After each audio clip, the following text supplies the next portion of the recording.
নমস্কার বন্ধুরা, আমি সুস্মিতা বাংলা ক্যানভাস চ্যানেলে সকলকে স্বাগত জানাচ্ছি। আজ তোমাদের সাথে শেয়ার করব সম্পূর্ণ একটি নিরামিষ রেসিপি, সেটা হলো কাঁচকলার কোফতা।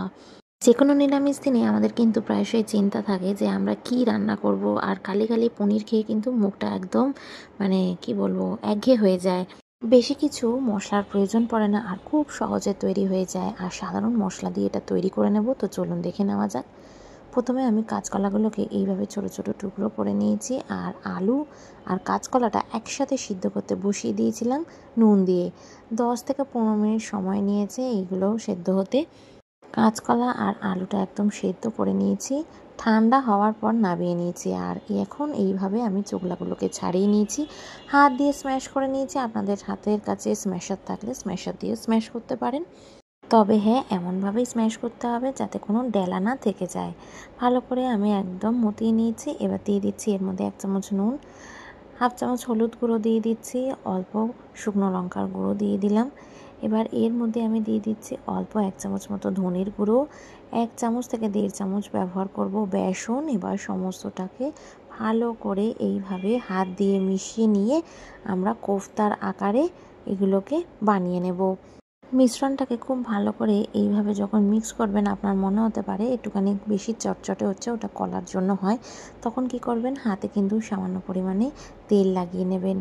তেলটা আমি লাগিয়েছি এখানে রিফাইন তেল, আপনারা চাইলে ঘিও লাগাতে পারেন। আর কাজু বাদাম আগে থেকে কিন্তু সাইডে ভেঙে নিয়েছিলাম। একটা করে কাজু আমি ভিতরে রেখে দিচ্ছি। 2 হাতের চ্যাপটা একটা শেপ দিতে হবে, আর এইভাবেই গোল্লা পাকিয়ে নিতে হবে। আর মাঝখানে একটা করে হাফ কাজু দিয়ে দিয়েছি। আপনারা চাইলে কিন্তু গোল শেপেরও করতে পারেন, কিন্তু একটু চ্যাপ্টা শেপ দিলে কিন্তু দেখতেও বেশ ভালো লাগে। আর এইভাবে সবগুলো তৈরি করার পর কড়াইতে তেল দিয়ে দিয়েছি, রিফাইন তেল গরম হতে একটা একটা করে কোফতা ভেজে নিতে হবে। আমি একসাথে এক লটে 4টে করে ভাজছি। 2 থেকে 3খানা ব্যাচে কিন্তু আমি কোফতাগুলোকে ভেজে নিয়েছি। এভাবে উল্টে পাল্টে সুন্দর একটা লাল লাল ব্রাউন কালারের আমি কোফতাগুলোকে ভেজে নিয়েছি। আর ভাজা হয়ে যাওয়ার পর একটা পাত্রে তুলে নিয়েছি। এবার কড়াইতে তেল গরম হচ্ছে, তেল গরম হতে এর মধ্যে ফোড়নে দিয়ে দিয়েছি এলাচ, দারচিনি, লবঙ্গ, একটা তেজপাতা দিয়েছি, আর 1 চামচ সাদা জিরে দিয়েছি। ফোড়নটা বেশ 30 সেকেন্ড মতো ভেজে নেওয়ার পরে সুন্দর একটা গন্ধ বেরোতে এর মধ্যে আলু দিয়ে দিয়েছি। ডুমো ডুমো করে আলুটা ওইদিকে ভাজা হচ্ছে, আর এদিকে পেস্ট তৈরি করছি টমেটো, আদা, কাজু, কিশমিশ, অল্প জল দিয়ে ভালো করে একটা মিহি পেস্ট তৈরি করে নেব। এই সমস্ত কিছুকে মিক্সিতে খুব ভালো করে বেটে নিলাম। আর এদিকে আলুটা বেশ ভাজা ভাজা হয়ে গেছে, 2 থেকে 3 মিনিট আলুটা ভাজা হয়েছে। এবার টমেটো, কাজু, কিশমিশের যে পেস্টটা ওটা দিয়ে দিলাম, সাথে হলুদ গুঁড়ো, জিরে গুঁড়ো, ধনে গুঁড়ো, এই যে রেগুলারের মশলাগুলো দিয়ে দিলাম। এবার ফ্লেমটাকে লোতে করে খুব ভালো করে মশলাটাকে কষিয়ে নিতে হবে। একদম মশলা থেকে তেল রিলিজ হওয়া অবধি আমি কিন্তু মশলাটাকে এইভাবে কষিয়ে যাব, একদম লো টু মিডিয়াম ফ্লেমে।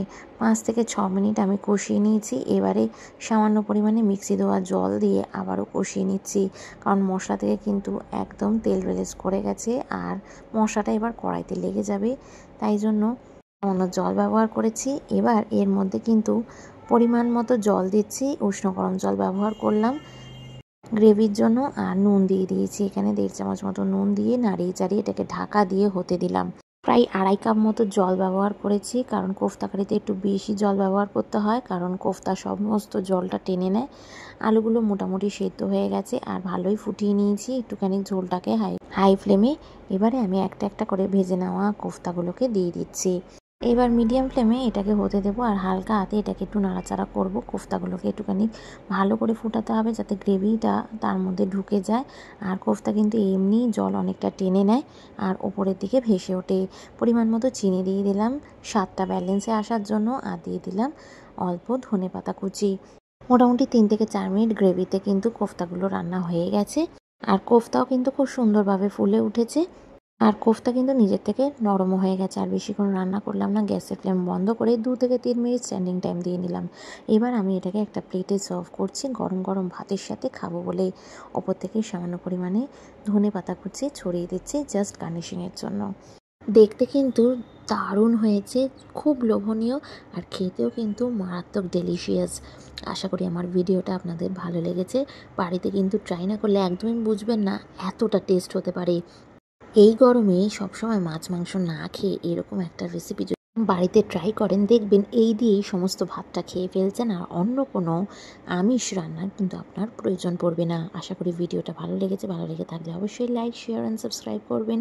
পাশে থাকা বেল আইকনটা কিন্তু অবশ্যই প্রেস করতে ভুলবেন না। নতুন ভিডিওর আপডেটস আপনারা কিন্তু তখনই পেয়ে যাবেন। খুব ভালো থাকবেন, সুস্থ থাকবেন, সাবধানে থাকবেন। দেখা হবে নতুন একটি রান্নার ব্লগে। টাটা।